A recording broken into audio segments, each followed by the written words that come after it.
Welcome everyone to the first ever Warzone podcast. I'm joined today by Erol Kentli, who's one of the 3D artists on Warzone, now an AD in his own right, art director. Flex Interactive, and someone I have worked with personally for 25 years, more than that. Something along those lines. Yeah. Long time. We've worked on not just Warzone, we've worked on many games together, Erol and myself, various kind of companies. I was 3D artist, and musician and audio guy on Warzone as well. I also am art director too. And today, as the title may suggest, we are rewinding the clock once upon a time to 1999. And talking about an RTS that was way ahead of its time. Warzone 2100. Read by published. No. You have to say it. Warzone 2100. What? Warzone. It was Warzone 2100. Developed by published studios. I think, yeah. Can make a living from that. And published by Eidos of Tomb Raider fame and other games that I can't forget. If you were into real-time strategy back then, back in the 90s, you probably remember the big names like Command & Conquer and StarCraft and Total Annihilation. But Warzone did something different. Very different. Oh, yes, it did. Please, 3D RTS. In a time when Command & Conquer was a 16-bit 2D game, we had a full 3D game, 3D map. Maps got larger and larger. You could customize your own units. And a bleak post-apocalyptic world where the technology trees would evolve and you could define your own strategies, develop your deadliest weapons and your own approach. It was brilliant. We played it so much. I'm just going to rant at this point. We spent the lunch hours playing. We spent our weekends playing it, 7-hour games or what. It was a brilliant game. Brilliant. It really did.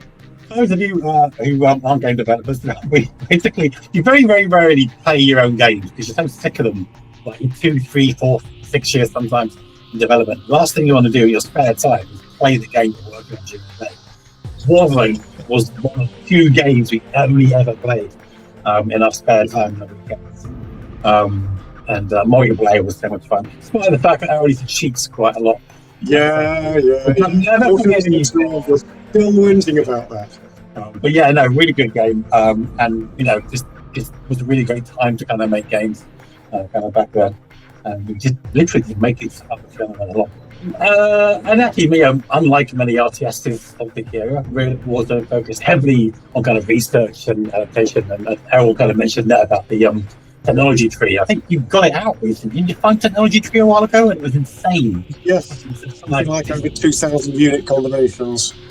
Oh my god, absolutely insane.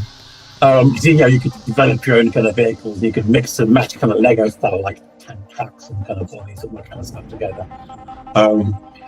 Typical propulsion kind of systems and stuff like that.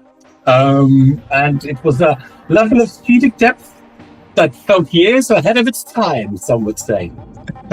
I would. There are just so many things like delivery points. The factories having delivery points where you could assign delivery points to your command units and your reinforcements would tunnel all the way across the map to come and find you. That kind of thing. It was fantastic. I chuck in the quote now from, was it PC Gamer or something? Yes, in their review, they said something along the lines of Warzone is as far and above and beyond Command & Conquer as Swedish hardcore porn is above Richard and Judy. For those of you too young to know what Richard and Judy was, it was a daytime TV show of no great worth. Yeah, that's. I don't think I've ever had a better quote from the game, to be honest. That's going on my tombstone. It really is. I think also when we kind of made Warzone, it was a game that we all wanted to make. We all loved RTSs. We used to play, we used to work on microphones together.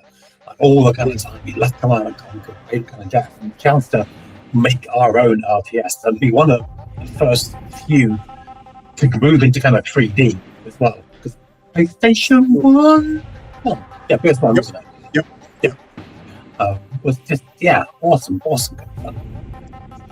Yeah, we all used to play Command & Conquer at our lunchtimes when we were at Microprose, just day after day. I'd played the Dune game before that, Dune 2, fantastic stuff. But we played it, and I developed eventually the Command & Conquer Nod Bike Rush. which appeared to be undefeatable, but was so limiting that it killed the game for us. If you sold your construction yard, you had enough money to buy enough nod bikes that you could wipe out the opposition before they could do anything, but you couldn't build any more buildings, so all you could do was build more nod bikes. There was soft bikes as well, so that kind of helps. But those were the days. I do remember those rushes and two bikes kind of come hurtling over the kind of hill and go, oh my god, here comes Erol. If you got it wrong, that was it, your game was over. It was a bit of a chance. Yeah. Right, yes, so very innovative. Can I say the word? Innovative game. Good Well Lord. done. Thank you. We sold all the units that were produced, which is I think about 300,000 from memory. Obviously, that's not in the millions, but that's what was done. And again, from memory, there wasn't much, if any, advertising. But despite that, we got some ridiculously high game ratings. I think we had IDOS's highest score ratings for something like a decade afterwards. And it's got a loyal fan base to this day. It was made open source in 2004, I think largely due to the efforts of Alex McLean, who was the head of technology at Pumpkin back in the day.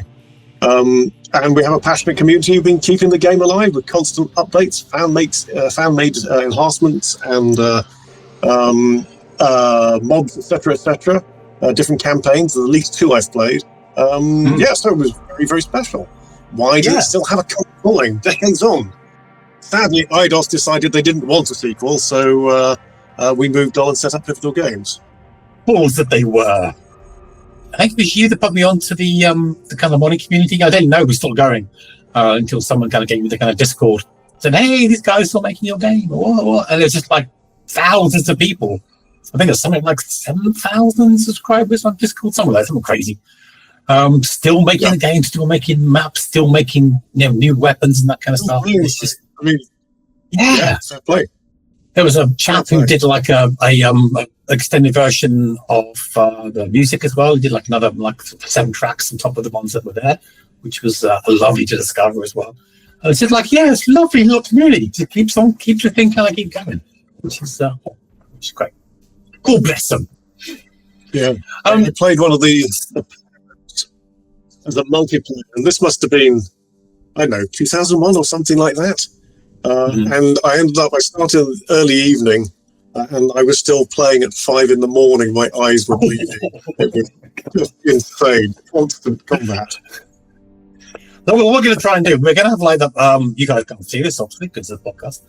We've got like a highlights edited from the first act from kind of Warzone. We're going to have that kind of playing in the background. We're just going to talk about what we're going to see, and I kind of hope it makes sense. Maybe it will, maybe it won't. I don't know. We're going to give it a go and see if some fun. Strap in, commanders. It's time to deploy. Let's talk Warzone 2100. Right, I'm going to play the video, and we're gonna reminisce about this freaking game. Yeah, we are indeed. Oh, the atom symbol. With a cutscene, the big, huge metal inflatable dirigible. I don't think it ever fly. It's just clearly all made from metal. It was lighter than air. Okay. You've got fans on the wings. I don't know, Nick and ask him. No, Nick was the. And I did the cutscene for this bit here. Why there's a mosquito? There's a mosquito smashing into the windscreen at way above cloud level? But way above cloud level, like 30,000 feet. A single mosquito slapped onto the front there. Coffee might have my initials hidden in it. No. Thank you very much. Didn't you hide your initials and name throughout the game? You kind of had yours. Sadly, I've been contention at the time. I had to remove them all apart from the one at the final base. Your legacy lives on. I did all the briefing stuff was done by me. Like I made up just this huge template of just like bits of text and spinny things and this kind of stuff. And put the many briefings together, which I wish I'd never got. So much fun. Yes. So the first 5 were fun. And after a while, I got just a little bit monotonous. We used to spend a year and a half doing the character animations on XCOM Apocalypse, so yeah, you missed that party, didn't you? Yeah, I missed all the parties. I think one of the great things about Warzone was that, play Command and Conquer, we loved the whole kind of building a base kind of thing. You got to work around walls, defensive, fantastic level up kind of stuff. And then you give it all up, and it'll disappear, it goes to the next level. Warzone had this persistent level, persistent kind of base, which you build up from kind of mission to mission to mission. You had that kind of investment. It was I think it's quite unique. Absolutely. Unlike Command and Conquer, the map got bigger, so you kept your base, and the map just kept expanding for the whole of the first or the second act or what have you, and then we'd pull the rug out from underneath the player in some way at the end of each act. They had to fly off somewhere else, or their base was about to get nuked and annihilated from the sky, and they had to get out. Yes. Yeah. What's look, delivery points for their factories. Delivery points, multiple delivery points. Forgot about that as well. Look at that, and repair drones as well. And I'm trying to work out how we're going to do building with the constructions coming on to build stuff. Like how are we gonna these things build stuff together? Like hammers coming out, something like that. And I think it should come up with kind of like a big lasery kind of thing. Just like that, and it works. That's a job, right? Yeah, old tractor beam with Doom. Yeah, absolutely. I remember doing all the base plates as well for those. That was super fun doing those. Pushing back in the days of pixel pushing before everything was rendered in 3D and baked out and whatnot. All the tanks and the weapons stuff were all done on one texture page, which is like it's an image of all the kind of textures on. And it was like a 256 pixels. Was it 512? Yeah, something ridiculously small. Oh, so small. Maybe it's like 12 on PC, but for PS1, yeah, tiny small. But you think like most modern games use like 2 or 4K kind of textures just for characters. I was chatting with one of my art team earlier and about a rock or a slab of rock they were building, and it had something like 10,000 triangles in it because it's a modern game. I told the instance when I got told off for including 100 triangles in one of the tanks. It's like, oh, how time has moved on.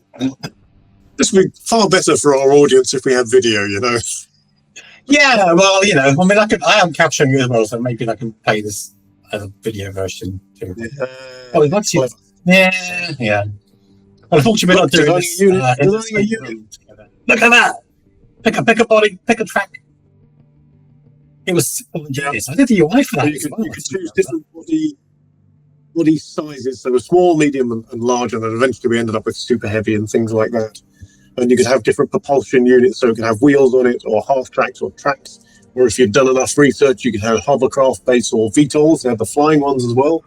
And then you choose the turret of your type, starting off with machine guns and then twin machine guns and heavy machine guns. And so there was a machine gun tech tree, there was a cannon tech tree, flamethrowers, rocket pods, missile launchers, artillery, mortars first of all, and then like a Gatling rotating howitzer kind of thing, and counter batteries for artillery and VTOL and all sorts of the scissor paper stone kind of thing. Where this one went on in, it wasn't just like 3-directional. It was like a sort of, 3D Vulcan chess or something when it came to the tech trees and how you had to sort of counterbalance and fight against each other. The strategies you could come up with were just, you can mess it all up on a dime. Oh, yeah, which I did quite often. Well, when the mechs are really good, I never really kind of went for that mech kind of tech tree. No, cyborgs were good for rushes, but I preferred the heavier units. Yeah. Cyborg dropships were good in one of the expansions we did. So the VTOL we had at the start, there was like a smaller version of that, and you could put 10, I think, heavy-duty cyborgs in there, and you could, assuming you can get past the air defenses, you could jump a couple of those into the middle of somebody's base, and it was game over. Yeah, you'd never do that. Flying units. I always forgot about the flying units. And I do remember I was when we were just about to master the game, and back then you would cut it to a kind of gold disc, and you'd have like a courier turn up on a motorbike with a couple of kind of gold discs and take off the duplicate. And it was an awfully long line. It was 3 o'clock in the morning, and I was playtesting the last third act. And I was downstairs in my little studio doing residential audio at the time, and all by myself, 3 o'clock in the morning, a cup of coffee in my hand, and some cold pizza. And I found 100% repeatable crash bug. It was kind of like, Do I tell you? No, I can't do it. I had this really long walk up the stairs to where the kind of code is going to go. Alex, I found this 100%. And he fixed the bug in about 3 seconds. It was, oh my god, well, that's it. Fixed it. But you have to play everything all over again to test to make sure it was all working. So another kind of, I don't know, like 4, 5, 6 hours of play testing before we went home. Watching the kind of sun come up in the morning. That was, yeah, a long day. I can remember standing on the balcony that overlooked the canal in Bath as the sun came up, or about 5 or 6 in the morning. The morning we finished, sort of casually leaning on the banister there. And if I drank, which I don't, bizarrely enough, that probably would have been a time that if there'd been a bottle of beer or something near me, I would have cracked it open. Well, actually, for those that don't know, Pumpkin Studios was a weird kind of collaboration. A lot of people who joined Pumpkin came from Microprose. So myself included, Erol, Pete, Kev, well, 2 Kevs, Kev Wiggs, the design director, and the art director both came from Microprose. A lot of the coders came from Microprose. Yeah, so really it was kind of formed from kind of the ashes of Microprose. It was still going. Otherwise, it was just left. We're out of here. We're going off to make an RTS. See you later. Bye. And then pretty much all of us made it onto Pivotal Games afterwards to do the Conflict series. Yeah. And the Grey Thanks. The Myths of Time. Right, so he's formed an armada of machine gun units here, and they're moving out to go and combat the gosh, what are they called? Scavengers, I think. It's like the Mad Max. Yes. Yeah. Survivors of the Holocaust, the nuclear Holocaust that happened, caused by, spoiler alert, the big bad of the game. Oh my god. Yeah, Nexus. The character, the animated sort of Max Headroom, evil Max Headroom head that turned up during the cutscenes was the bad guy behind it all. And we used photos of Jim Bambra, the design director, or I think it's his exact title, to portray the evil boss, with his permission, of course. We were so brave doing cutscenes. There were so many of them. Like for a small team, which we were, doing cutscenes like the ones seeing now, and all the kind of mission briefings, all kind of stuff. It's a big effort back then. Because you'd set a renderer going overnight, having no idea it was going to work or not in the morning, and they come back and be like 3 frames that was stopped on the 4th frame was like 6,000. Oh god! I mean, just kind of fixed it in post, kind of like it was all just rendered in one go. The live, I say the live builds when we were trying to do the cutscenes on Desert Storm 1, the game we did after this, to rebuild the game and watch the cutscenes I was trying to animate. There was a 45 minutes for the game to rebuild. Whatever, it doesn't matter how small it was, I had to wait 45 minutes before I could see what had happened. So I myself, obviously both art directors in our kind of own right, work with their own art teams, which is kind of great. You know, we all have fantastic kind of guidelines for kind of making art, with all the kind of R&D from the art side, working new games. When we worked on Warzone, there was none of that, was there? There was no, there was no. You know, it was kind of some books of reference. Internet was still pretty early kind of back then, and we just literally made stuff along. Yeah, I mean, how I ever got finished in the first place, I do not know. Well, it wasn't. It's not the scale of, I don't know, Battlefield or whatever the games that are made these days. I seem to recall there was some kind of concept that showed a picture of the Earth with like a, I don't know, Warhammer 40k industrial Victorian steel, I don't know, greenhouse or something around it. Had nothing to do with the final game, but that's one of the pieces of art that apparently got the money for it. So, nicely done. Yeah, well done. Thank you very much. Don't mind if you do. Yeah. Oh, away mission. Away missions. Yeah, away missions. Keep it fresh, baby.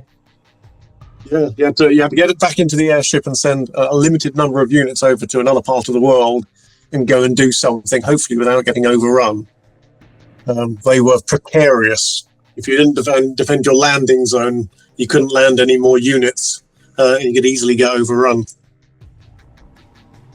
What larks? There we go. The Warzone Discord server, over 7,600 members. There you go. Ooh, wow. Yeah. Gosh. Thank you very much. Keeping the game alive. Yeah. But yes, when it comes to the art style, yeah.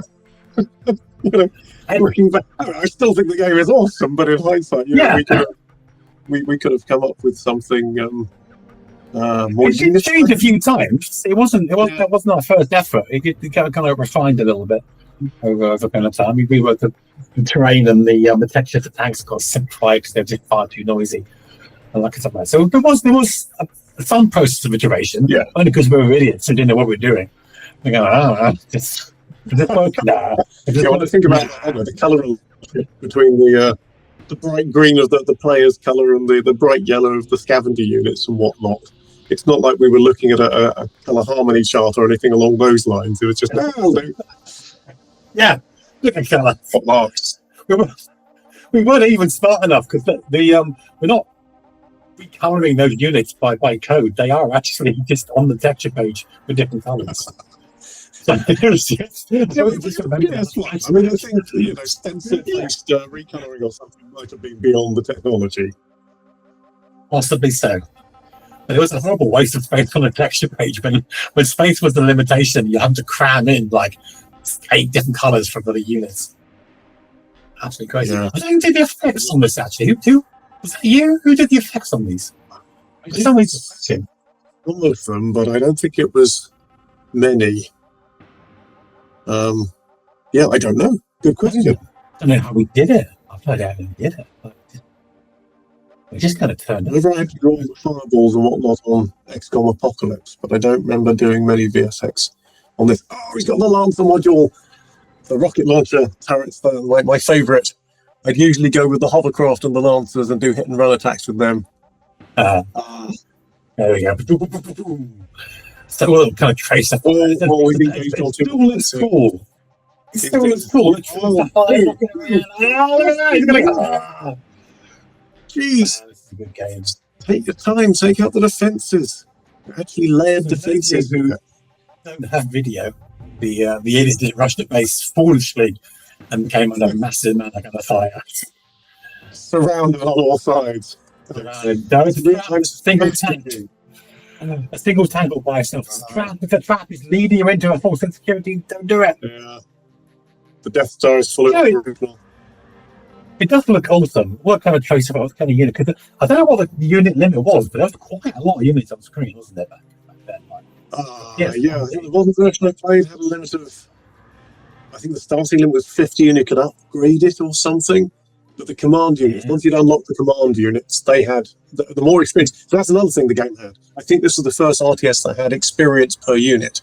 So the more things it killed, the better it got at shooting and resisting damage and what have you. And the commanders in particular, as they gained experience, you could assign more units to them. And the commanders were great because they gave advantages in focused fire and what have you. You could basically set them up as mobile delivery points. So as long as you had enough repair units in your attack squad per commander. Oh dear, attempt 2, he failed. Oh, see. Not as easy to look. He's got a rookie mistake. This guy's a good base. He's got this big long road just full of little kind of tower defences along the kind of road. And that was the great thing, right? You can work up like fantastic kind of wall system with tower defences on there, and you can funnel enemies into your kind of valley of death. As they kind of go along, and it's just you can make it bigger and bigger and bigger and bigger and bigger. It's so much fun. And you can layered defences of overlapping fields of fire. Well done. Tactical stuff, just there. That's one of the reasons I end up shouting at the TV screen a lot when I'm watching like a zombie TV series or what have you. They'll have one wall for an entire city. And for God's sake, you know there's going to be a zombie outbreak. It's more than one defensive. Go look at the castle's design, right? Sorry, actually, going back to when we're doing the you animated all the heads, right? You did Nexus heads. Was that you? Yeah, that was you. Because I'm doing the audio for that. And we went down to London. We had like a fancy kind of studio kind of booked to do all the audio. We had a couple of actors kind of lined up, and we met in a nice kind of coffee shop beforehand. About to go in the kind of studio, and waiting for the highest kind of going to turn up, and they double booked us in the studio. And then, well, we've got the actors all here, and we need this stuff done today. So I forget the name of the chap, one of the IELTS producers found another studio in London that had space availability that day.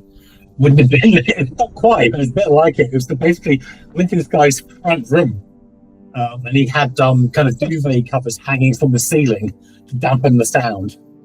And we did all the voice recording in this guy's front room surrounded by duvets, and you would never know. Like, he did a great job. The audio was fantastic, but it was a very, very unusual day. His mum made us lots of sandwiches and chicken nuggets to keep us going throughout the day. Yeah, fun fact. The problem we had with the animating the heads and doing the sort of talky bits. So I think I had like shape morphs for the different vowels and whatnot, and I had to go through every single word. There's no motion capture back in those days, and I had the jaw going on basically the WAV, the audio, so whatever the thing was speaking, to sort of wibble it up and down, and I got something reasonably good. But the actual final audio that you're talking about, I didn't get until way after the animations had been done. And I think the German actor was actually the one who got the closest to it. It's one of those things that's turned up pretty much every time I've done any kind of cutscene, is that the audio ends up turning up after you're meant to have finished the scene. What marks? Yeah, that's my fault, but they all doing it at the same time, so yeah, actually, I'm going to blame you for that, not the schedule. Yeah, absolutely. We had the guy who did the French version of Nexus. He was the voice for the French Jean-Luc Picard from Star Trek, and he did an amazing job. This guy turned up as a little Vespa in the middle of Paris, and in a lovely studio, I hasten to add, and he did everything, two things in one take. Like, he came in, did his thing, was amazing, quite amusing. Off he went. Thank you very much. Disappeared. Incredible guy. And he even looked like a French Patrick Stewart as well, a bald head and everything like that. Crazy. But yeah, amazing guy. Actually, doing the German one, I was flying over to Germany to do these recordings, and in the middle of some storm or other, and they cancelled the flight on the big fancy airplane from Bristol Airport, and for some reason it was safer to travel on a small little prop airplane with 300 people taking off from a farmer's field somewhere. I've never been so scared in all my life. Oh my god, I really thought I was going to die on this aeroplane. The other thing where you see it on TV shows, where the plane kind of comes down, they kind of land sideways and they flick it around at the last minute. It was that. There's something very unnerving about landing an aircraft sideways, looking out that window. But like flying a Spitfire. But like, I imagine. I don't know if I've got that. No, you're mentioning it, Erol, about flying a Spitfire. No, you mentioned I've piloted the Spitfire. Okay. I ended up out. Oh, sorry. Oh, he's found a base. He's found a base. Scavengers. Big concrete turrets. Yeah. Oh, hang on. Half of the units are bickering off. He's not paying attention. I don't know. It's I don't know. What's YouTube? I should probably call out who this guy was. Mortars. I used to love mortars. The sound of mortars and seeing them kind of just arcing across the screen was so much fun. Oh my god! It looks so cool. We had like lots of them. Like a the trail kind of arcing across them. I found a write-up of a multiplayer game that we did. I think it was Yumi, Kev, and Nick. And Nick had walled himself off into like a quarter of the map, and it was the first time the mortars, I think, had come into the tech tree, and he just built like an infinite number of mortars and was constantly shelling. I managed to take out Kev Wicks, and then I thought I'd defeated you, but it turned out you had taken some units and gone hidden in the back of Nick's base, And I'm only able to tell this because I was asked to do a write-up, and I found it recently. It's a blow-by-blow account of 4 or 5 hour game that we had. Yeah.